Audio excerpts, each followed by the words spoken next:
सम्पूर्णमा नमस्ते। म चाहिँ रूपा। मेरो चाहिँ बाबु जन्मिसकेका छन्। म चाहिँ प्रेग्नेन्ट थिएँ अनि मेरो डेलिभरी डेट चाहिँ कार्तिकको 21 गते थियो, तर बाबु भने मङ्सिरको 3 गते जन्मिए। अनि मेरो ठुलो बाबु हुन्। पार्टी पेटा ल्याए ठुलो बाबुले। हामी चाहिँ अब बुढाबुढी अनि 2 भाइ छोराको आमा बाबा बन्यौँ। अनि म चाहिँ यता घाम ताप्दैछु बाबुलाई लिएर। बाबु पनि घाम ताप्दैछन्। मेरो बाबु मजासँग सुतिरहेछन् राम्रो पोज दिएर घाम ताप्दै। यहाँ हाम्रो कुखुराको खोर, यो करेसाबारी। उताबाट सासू मम्मीले पार्टी पेराउनु भएको छ। म भने यता घाम तापेर बाबु हेर्दै बसेछु। यता छोरोले पनि आमालाई हेर्दैछन्। आफूले चाहिँ घारा लिएर आइसके।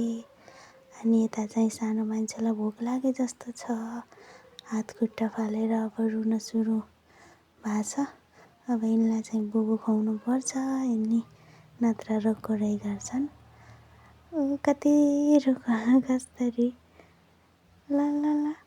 यता ठुलो मान्छेलाई फेरि टप्री फुट्न लाग्यो।